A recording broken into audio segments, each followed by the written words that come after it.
Hi, my name is Lauli Bitwe and this is Code 516. On today's podcast, I would love to share a bit of a personal experience and I'll title this Instructions.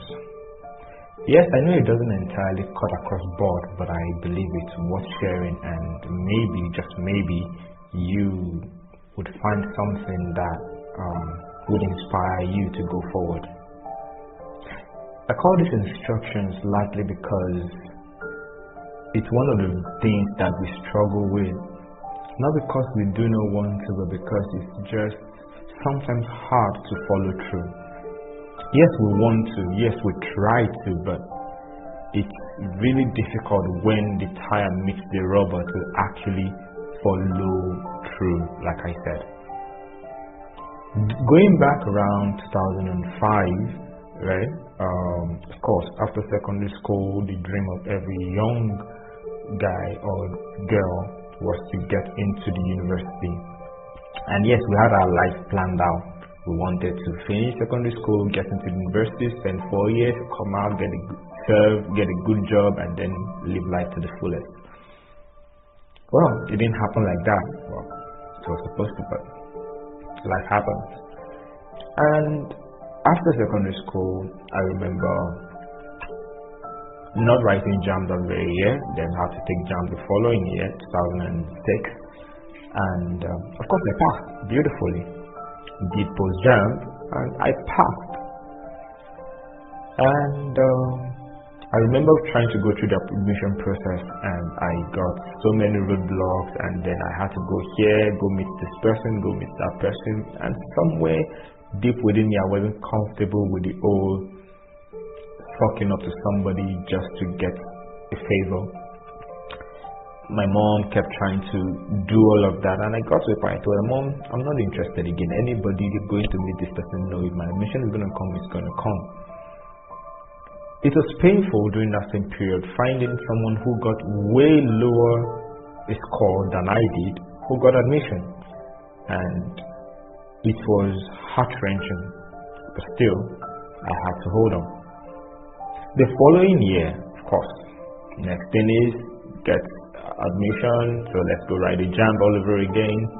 But this time around was where the instruction came. I heard it clear in my spirit, do not write JAMB. Now, for a young boy, right, at that age, the only thing that ran through in my head was getting into the university. And here was an instruction that I was convinced that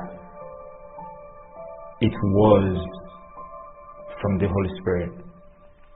And then, how do I explain this to my parents? I did all the explaining and all of that, and trust me, it went the typical African parent way.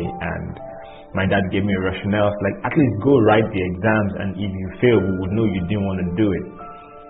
But when I began to consider that rationale, I had another conviction telling me, you are not to write, not to fail it, you are not to write at all. It was a really difficult period in time in my life. When Dad stopped talking to me, Dad said, go and do whatever you want with your life. Mom stopped talking to me, and it was really rough. And the people I looked up to as my mentors didn't want to say, don't follow your spirit, and did not want to say, don't listen to your parents. So they stood on the fence. So they were not really of any help. The matter, of course, got to our spiritual leaders in church, and they also encouraged, no one could actually really give a clear-cut response on what I should do. Hence, it's all boiled down to how well I was convinced and how much I was willing to persevere for the instruction and carry it out. Fast forward a little bit, a few months down the line, that 1 year I waited for the admission processes to just close, so I would stop worrying about it and I would not have to be nagged about it with every little thing that happens. So time passed by, and then a few months later I got a job offer that I never applied for. Long story short, I got into an organization, worked there for about a year, and during my work period there, of course, processed my admission the following year, and things went on smoothly. Wrote the exams, got permission to go write the exams, and this time I got admissions from 2 different schools.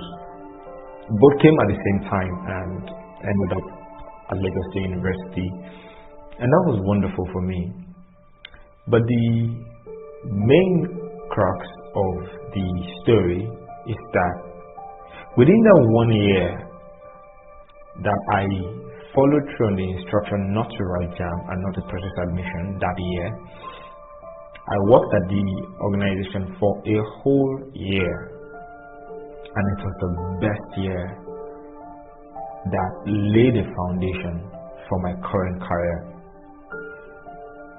That 1 year had me witness for the first time my parents actually acknowledged that they were wrong.